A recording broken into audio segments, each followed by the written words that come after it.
Welcome to the Successful Nonprofits Podcast Bonus Break Edition. If you got into a car, saw that it had no dashboard, I would be willing to bet you would refuse to drive it.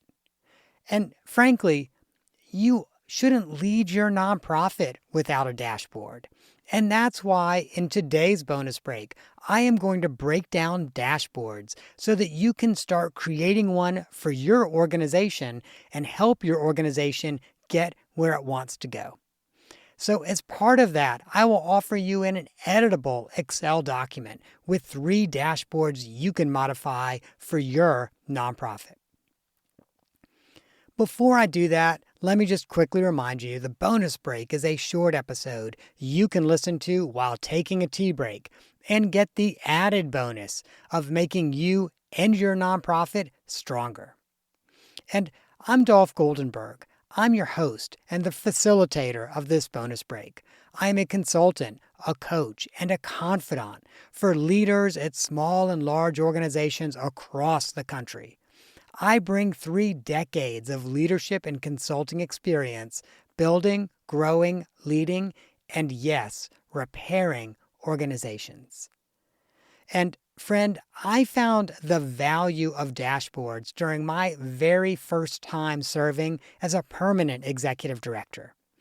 In our organization, we had just completed a strategic planning project. I have to share with you, we put together a work group, we did like 6 to 8 months of work together, and we ended up with a board-approved strategic plan with some very ambitious goals. And thankfully, some board members took me aside, and these were board members with some pretty high-level business experience. And they said, in our own organizations, we use dashboards. And Dolph, you should create a dashboard as well. And I have to share with you, the dashboard was a game changer. We would produce a dashboard for every board meeting. And frankly, it kept our strategic plan front and center so that we discussed it in every board meeting and we knew we were on track. Eventually, we also started to use that dashboard within our management team meetings. And you know why? For the very same reason. It kept that plan front and center for everyone who was on the management team. And so today, I am going to show you how to create a dashboard. I will also share with you the areas that we tracked and how you can effectively use a dashboard in your organization. So let's just start with how to create it. Really your dashboard, it's a pretty simple 1-page document, and it should offer information about how your organization is performing in a variety of areas. I like to think of the dashboard as having a dash system. And so that's DASH. The D stands for data. And so what that means is your dashboard has to have measurable, quantitative data. Because if it's not measurable, it's really hard for people to fully understand whether or not you're achieving the goal. In some cases, we may have goals that frankly might feel a little bit harder to quantify. For example, client satisfaction, which is fully qualitative. Are clients satisfied or are they not satisfied? But I believe that almost any qualitative data we can turn into quantitative data. It might mean that you've got to think about ways that you could be surveying or collecting that data, but anything that you want to track on the dashboard has to be turned into a number. The A in DASH stands for accurate, and it should go without saying, but all of the information on the dashboard has to be fully accurate. So your client or program data, when you say to your board or within even your management team, hey, this is how our programs are doing, you have to know that information is correct. Same with your financial data, your fundraising data, etc. Now, I will share with you that there might be a couple of occasions where you need to just make a footnote and explain maybe some variations in the data. Or, for example, if you had to correct data from a prior dashboard because you might be comparing to a prior period on your dashboard, then it's really important to footnote that and explain that variation or that change. But If your dashboard has more than just a couple footnotes, you aren't putting together the original data with the type of discipline that is necessary to make sure it is accurate. Now, the S stands for simple, and I think about simple in two different ways when it comes to dashboards. The first is it should be relatively simple to produce. So you should be putting data on your dashboard that you're already looking at or you should already be looking at. That might be the number of clients that are served in a program. That might be the outcome from a program, perhaps change in clients' behavior or something like that. But again, it has to be relatively simple data that is easy to collect and easy to report on.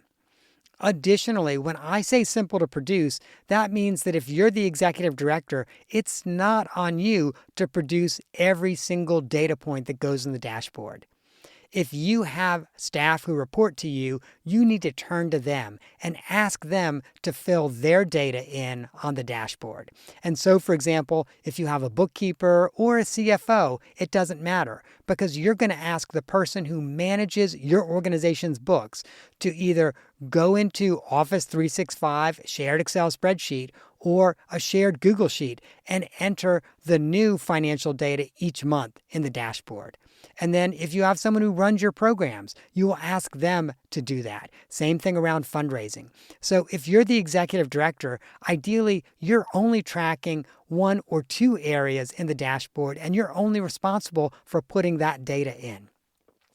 Also, when I say simple, it means the end product, the actual dashboard itself has to be simple. And when I think about that, I think about the fact that if someone is brand new to the board and they see this one-page dashboard for the very first time, within 5 minutes, they should be able to understand your dashboard and also fully understand what you're trying to communicate, what's going well, what's not going well. And what will help with that is if you do a color coding system. And the color coding system I have fallen in love with for dashboards is red, yellow, green. Because just like the dashboard in your car, and you know what everything on your dashboard is in your car, when you're driving down the road, you know what red means and you know what yellow and green mean. But to make it really clear, you might want to actually define red, yellow, and green somewhere on the dashboard. Green normally means as expected, timely, and within budget. Yellow means at risk of not having the outcomes we expected, might not be on time, or might not be on budget. And red means, hey, we're not achieving our outcomes, or we're not on time, or we're way outside of budget, potentially more than one of those. But again, a simple red, yellow, green coding will help whoever reads the dashboard understand where they should be focusing their time. And then the H in DASH stands for high level. You only want high level data on your dashboard.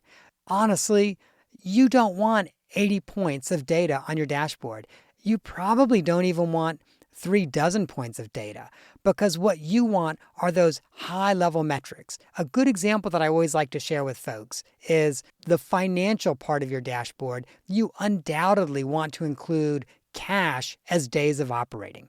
And I'm going to break this down so it's really simple because I know that for some folks, cash as days of operating might be a new concept. It was once a new concept for me as well. And so if my organization takes $1,000 a day to run, and we have $100,000 in the bank, then I know that I have 100 days of cash, which means if another dollar does not come into the organization, we could operate for 100 days before we had to close our doors. So if you have cash as days of operating, maybe then you actually don't need to detail the total amount that you have in every single bank account. That might not be as important. The high-level data for your board to know is, hey, how long could we float? How long could we operate if we did not see another dollar come into our organization? So in each of these areas, you are going to have high-level data that you want to make sure ends up on your dashboard. And then the other noise, you're going to leave off your dashboard because it's not as important.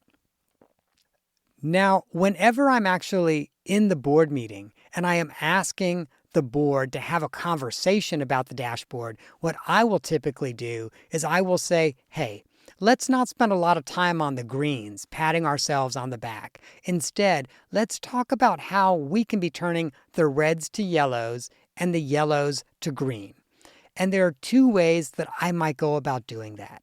The first way is I might say, hey, I have some very specific thoughts about ways that we could turn this yellow to a green. I'd like to share with you what those ideas are. And then I would like for you to honestly critique them. Tell me where you think the idea is weak. Tell me what you think I might be missing as I'm talking about this possible solution. And when I do that, I also manage expectations that I likely won't immediately respond and say, oh, well, here's how I would deal with the issue you just raised. What I'm looking for is for the board to have a really good generative conversation about the idea or solution that I'm bringing. And then I will walk away and consider everything that they have said to me. And I will also think about ways to mitigate the risks that they discussed so that I can ensure the solution we use is going to be successful. So that's one way of handling the dashboard. Another way, when I say, hey, here's a yellow, and let's talk about how we're going to turn it to a green, is for me to open it up for a generative conversation to the board. And for me to first say, I've got some ideas, but first I'd like to hear what your ideas are. And then through that, we all ideate and we discuss and we identify some possible solutions. And then we walk away from that board meeting with an agreement about how I, as the executive director, am going to sort through all of the possible solutions and make a decision about which one we're going to use. Friend, I know this dashboard system works. I learned that it worked back when I was a first-time executive director, because the piece that I'd not shared with you yet is our board looked at the dashboard every single month. And our management team started to look at the dashboard every month as well. And over the course of that strategic plan, we literally knocked every single goal off the list. And over time, we achieved everything that we set out to as part of the strategic plan. And that's the first time that I learned that dashboards worked. I have taken dashboards to other organizations, both as a staff leader and also as a consultant. And I have seen dashboards work with them as well.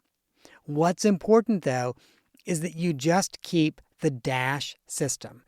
You document data, you make sure that data is accurate, you keep the dashboard simple, and you keep your dashboard at a high level so that people don't get lost in the weeds. Before we close out this bonus break, friend, I want to make sure that I leave with you the sections that should be on your organizational dashboard. At a minimum, your dashboard should cover programs, finance, fundraising, operations that are separate from fundraising. If you have facilities, it should include facilities. And of course, it should also include governance, because when you're sharing the dashboard with the board, you also need to make sure that they know how they're performing. And the last item that I always want to make sure that I put on a dashboard that I share with the board is what I call one ask. And that is one ask that I, as the executive director, need to make of every board member. And it's one thing I need them to do between now and the next meeting. That might be, hey, sell your tickets or your table for our upcoming gala. It could be for them to complete their board assessment survey. But after every meeting, I want them to walk away with one homework assignment that we really need them to do. And of course, I can add that to the dashboard so that way the board will know how they're performing on that one homework assignment.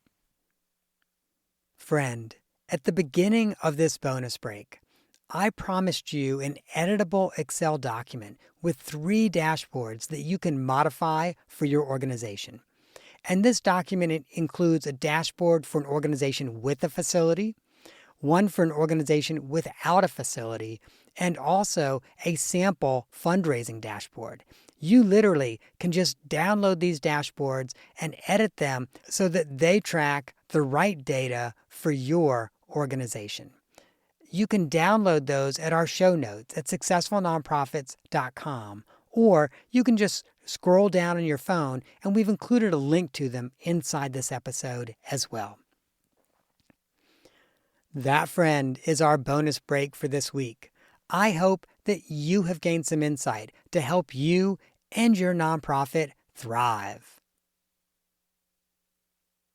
And of course, I say this every time, I'm not an accountant nor an attorney, and neither I nor the consulting practice provide tax, legal, or accounting advice. This podcast is for informational purposes only and should not be relied on for tax, legal, or accounting advice. Please, if that is what you need, find a licensed, qualified professional in your area.